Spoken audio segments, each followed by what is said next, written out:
Chères Girondines, chers Girondins, l'année 2018 qui s'achève est une année qui a été riche en événements et parfois en événements douloureux.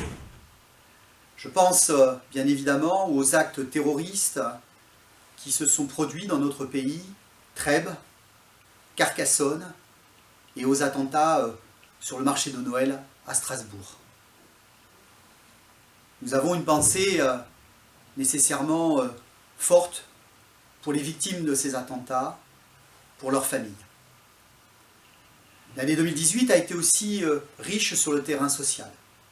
Et là aussi, avec de mauvaises nouvelles pour la Gironde. La fermeture scandaleuse du site industriel de Ford à Blanquefort.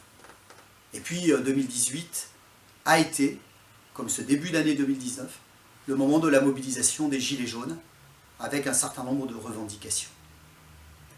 Mais 2018, ce n'est pas simplement cela.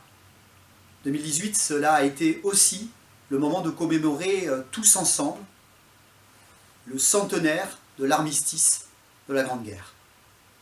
Moment qui nous permet de nous rappeler que les poilus, les soldats de France, ceux qui servent encore sur les théâtres d'opérations extérieures, remplissent un rôle essentiel dans notre pays.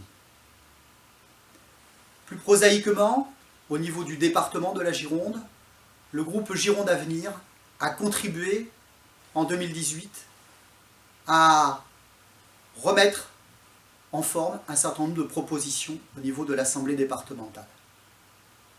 La motion assiduité des élus, qui doit garantir l'exemplarité de l'engagement de chacun, a été adoptée par l'Assemblée. C'était une initiative forte du groupe Gironde Avenir que je préside. Je suis donc heureux que nous ayons pu la faire adopter.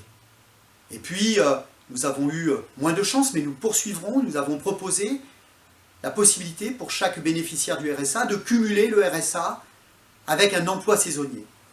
Il est important de remettre la valeur travail au centre de l'insertion des bénéficiaires du RSA. Enfin, en fin d'année 2018, nous nous sommes positionnés clairement contre le budget présenté par la majorité socialiste et écologiste du conseil départemental. Pourquoi ? Parce que si l'on peut être en accord avec l'idée selon laquelle la contractualisation imposée par l'État n'est pas respectueuse de la libre administration de nos assemblées départementales, en revanche, il nous apparaissait totalement ahurissant de présenter un budget qui prévoit le retour à l'État de 31 millions d'euros de malus qui seront imposés au département parce que cette majorité n'a pas su faire le choix des économies et des baisses de dépenses. C'est donc clairement la position qui a été prise par le groupe Gironde Avenir. Rappelons aussi qu'il est bien, en ces périodes de gilets jaunes, de vouloir être en empathie avec ce mouvement.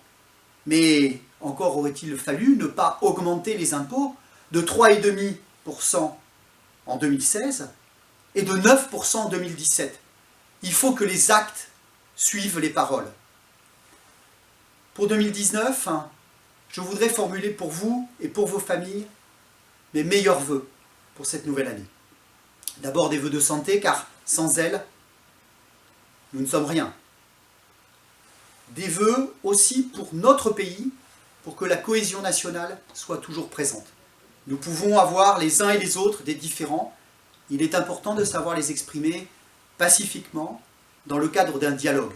Je note d'ailleurs, avec une certaine satisfaction, que le président de la République a retrouvé enfin l'adresse des maires. Il nous a demandé de recevoir les Gilets jaunes dans le cadre d'un grand débat national. C'est ce que je ferai comme maire et ce que nous ferons, pour la plupart d'entre nous, de façon à apaiser le pays. Enfin, je vous souhaite une année marquée par un climat de paix et de sécurité. Je le disais, nous pouvons avoir des différends, mais il n'est pas acceptable de les exprimer par la violence. La France est un grand pays. Nous aurons prochainement l'occasion, avec les élections européennes, de peser sur les choix de l'Europe.